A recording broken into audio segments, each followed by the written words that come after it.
Y en Argentina se levantaron muy temprano Más hoy día. temprano, ¿no? ¿Es la misma hora? Y muy nerviosos, no sé, preguntémosle. Están Libardo Buitrago y James Gatica en Buenos Aires a esta hora, atentos a lo que está pasando en esa elección. Libardo, ¿es la misma hora en Argentina o no? ¿9:57? No te Parece que no me escucha. escucha Libardo. No. No me está escuchando. Ahí lo van a Pero llamar parece para que el James retorno. sí, Pero ¿o no? James sí, ¿no? Iván, muy buenos días, un gusto de saludarte. Ay, sí. Estamos acá desde el Puente de la Mujer en Puerto Madero en un día muy soleado en Buenos Aires, en donde ya las 105.000 urnas han sido abiertas y el proceso electoral que tiene dos características, te diría. La primera de ellas es una elección, sí, hay mucho miedo. Yo lo diría, el miedo de la siguiente condición. El primer miedo es ¿qué puede ocurrir con cualquiera de los dos candidatos? Si uno dice, bueno, extrapolamos y analizamos el miedo por Massa, dicen, ¿qué puede hacer Massa como presidente que no haya hecho y que no haya resuelto como ministro? Un miedo, se profundizará la crisis, la inflación seguirá galopante. En lugar de llegar a inflación, llegará la hiperinflación muy temida acá. Ese es un miedo. El miedo sobre Sergio Milei se explica en lo desconocido. ¿Qué puede Javier Milei resolver? ¿Qué puede entregar? ¿Es un salto al vacío? Bueno, esos son los interrogantes que se están planteando en una elección que tiene una característica.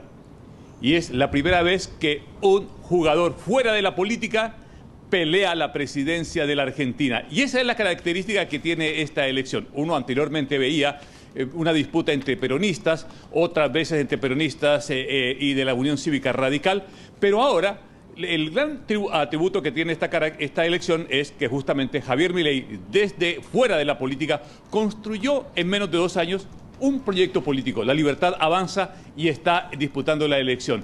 Eso es entonces lo que hoy se va a resolver, el miedo. O sea, el candidato que menos miedo levante en la población probablemente se alce con la presidencia de esta nación. La elección del miedo, dice Libardo Buitrago, corre viento allá en Puerto Madero. Bueno, siempre es así. James Gatica, no nos alcanzaba a oír, Libardo, la pregunta. James, ¿es la misma hora en Buenos Aires? James está cerca de donde vota Javier Milei hoy día, ¿no?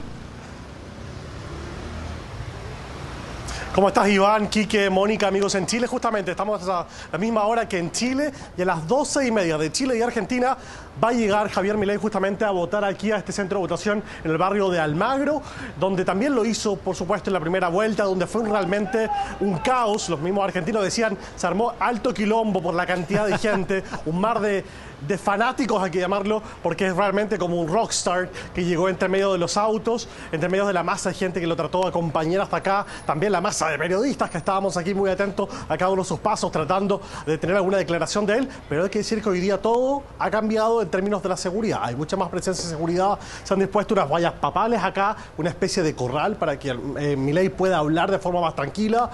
Vamos a ver eso, cuánto dura, de acá a 2 horas y media más justamente, pero esto es solamente el inicio de una larga jornada, como lo decía Libardo, que se va a extender hasta ya pasadas las 9 de la noche, cuando quizás podamos tener los primeros resultados y escuchar la televisión argentina más temprano.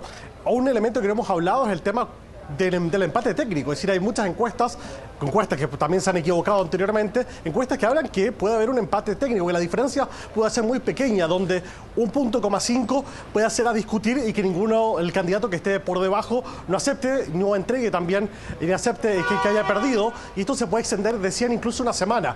No queremos ni imaginar cómo sería la Argentina, los mercados, el dólar, en una semana de incertidumbre, pero al menos sabemos que hoy día los argentinos tienen que votar y ejercer su voto en términos de cuál de los dos proyectos van a terminar eligiendo, si van a optar por el ministro de Economía, Sergio Massa, si van a optar por un cambio bastante más radical como con Javier Milei, pero es algo que estamos viendo en un día tan trascendental, seguramente en las elecciones más polarizadas y dramáticas de los últimos 40 años de democracia aquí en Argentina. Vuelvo contigo de inmediato, James. Libardo, a propósito de aquello, esta idea de la impugnación al resultado electoral, una idea con la que coqueteó Milei durante la semana, ¿cómo ves eso? ¿Cómo ves ese riesgo?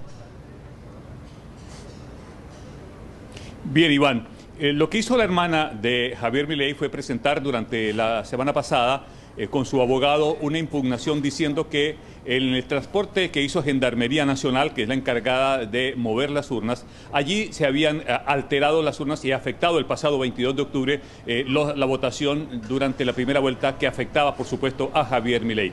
Y esto causó tanta preocupación, tanto revuelo, Iván, que en una manera inédita ayer la Cámara Nacional Electoral, esto es como el Tribunal Electoral nuestro en Chile, se reunió y le dijo a los representantes de los candidatos, ¿sabe qué? Vengan acá, vengan, nos vamos a reunir. Concurrió la propia Karina Vidal, que había sido la denunciante, por supuesto el representante de Sergio Massa, y lo que le dijo la Cámara Nacional es, ¿sabe qué? Hay que bajar las revoluciones. Estamos con la seguridad de que el aparato estatal electoral argentino puede brindar garantías que no va a haber fraude. Hagan esta declaración en donde ustedes, para primero eliminar la primera condición, que era el fraude, es que los partidos aquí son los que tienen el compromiso y la obligación, Iván, de entregar las boletas. No es el órgano elector el que dice, yo me encargo de la distribución de las boletas electorales de mis candidatos. No, aquí cada partido, cada coalición, entrega a los votantes las papeletas. Y ese es el principal miedo.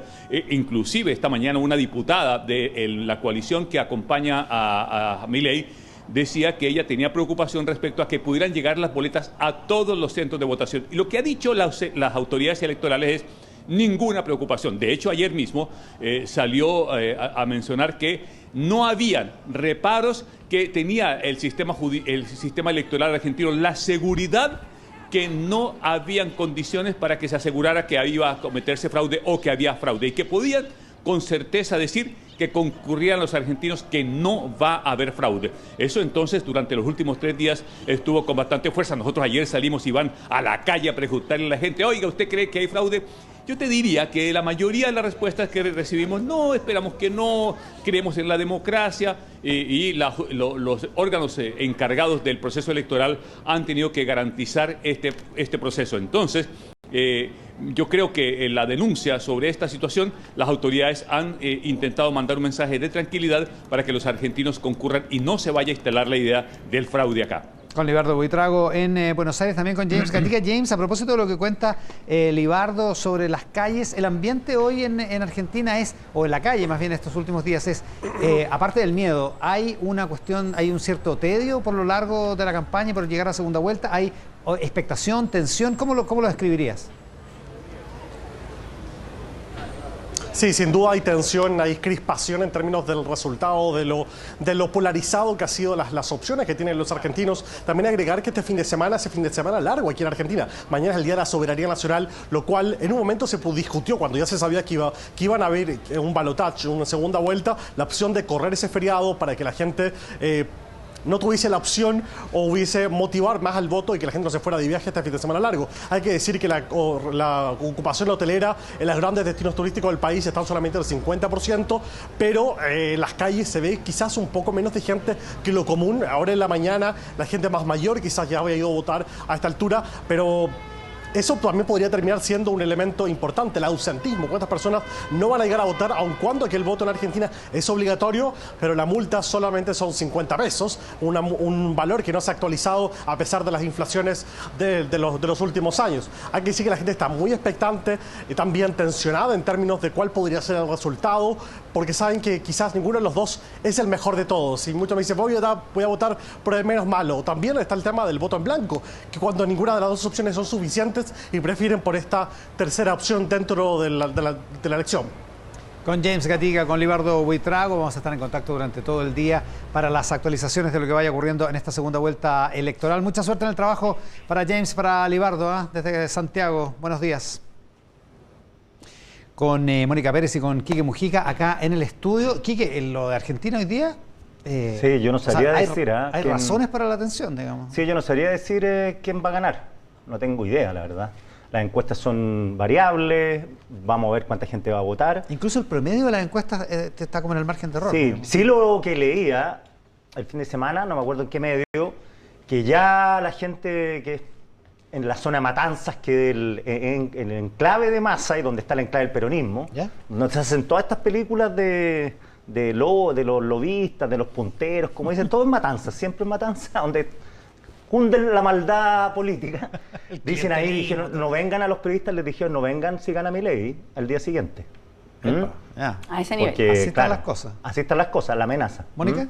Incertidumbre total, y yo he escuchado a las personas que uno, bueno, a través de los medios de comunicación han ido entrevistando, y hay un argumento que está como pesando mucho, que es que la gente dice que vota por Massa porque representa democracia versus Milei que representa dictadura, pero cuando se le pregunta, pero Massa tiene el país destruido, Quebrado. dice, pero no me importa, porque por lo menos es democracia. O sea, es como un argumento que han personalizado en un candidato y no en el otro. Yo tiendo a pensar que podría ganar Massa por eso. No porque lo encuentren mejor ni porque haya hecho las cosas mejor. Ahora, uno ve cantidad de memes, pues no sé si vieron uno de un señor argentino que decía, Massa dice que cuando sea presidente va a arreglarlo la inflación. Es como decir que yo tenía una florería y cuando deje de ser florero voy a dedicarme a las flores. O sea, Sí. Oye, lo otro que leyendo también la prensa internacional, más que la argentina, porque como que la prensa argentina tiene internalizado esto, el tema de los subsidios que dan, con toda esta gente matanza que por lo menos reciben una mitad de sueldo con subsidio a través de la formación de cooperativas. claro, pues ¿Ya? es la única manera que tienen para sobrevivir. Y eso lo da Massa, no lo da Milei. Pues, o sea, Milei en contra de eso. No, y decía, con eso me alcanza para la comida, para pagar la luz, para pagar el agua, todo, y más encima tengo mi sueldo aparte. Entonces eso no lo voy a perder. No voto por Milei nunca. Yo creo que ese es como un argumento bien poderoso, diría Claro, yo. clientelismo político y todo. Sí, Bueno, lo que es otro- lo propio otro del peronismo, pues si el peronismo es puro clientelismo. ¿Qué es lo otro que tienen los argentinos totalmente internalizado? Que es la intervención electoral, en fin, la poca distancia que hay entre el sistema electoral y el propio gobierno. Bueno, si el ministro de Economía es el Claro. candidato. Claro. Ahora, yo, Milei creo que sin pierde va a ser algún, Va a no sé. acusar fraude, lo más Sí, probable. pues yo no me lo imagino que va a decir, ok, perdí, esto es el juego democrático, para la próxima vez será. No, yo creo que algo va a pasar al final de este Va a proceso patear el tablero. que Milei va a intentar mover ahí la cosa política. Sí, porque lo que decía James Gatica, que dijo la hermana de Milei y todo eso, fue sin prueba alguna. Sí. O sea, dijo, no, que ahí cuando A mí repartieron lo que me alguna- pasa con Milei, lo otro que le he preguntado a economistas de la plaza reputados, de derecha e izquierda, y me dicen que Milei es bien chanta como economista. Pero ¿Ah? totalmente, Sí, pero claro. si Hay están- varios Porque habla economistas mucho que de dicen eso. economía. A mí me sorprende que en la tele argentina, cosa que aquí no pasaría, de pronto va a una entrevista a la tele abierta, no el cable, y empieza a hablar de Hayek, de Friedman, y explica todo cómo arreglar el tema con unos conceptos económicos que uno dice acá en Chile eso es imposible. Acá todos creen que hay que hablar con pera y manzana, que es cierto. Pero claro, yo le pregunté a 4 economistas que me dan respeto, 2 de la izquierda, 2 de derecha. No. ¿Y todos lo encuentran chanto? O sea, Sí, pero- uno me dijo yo no lo tendría haciendo clase en mi escuela. O sea, piensa lo que cómo quedó en el debate po, frente a Massa cuando se demostraba que no tenía los conocimientos y que Massa contó que lo habían echado del Ministerio de Hacienda. Del Banco Central. Perdón, del Banco Central.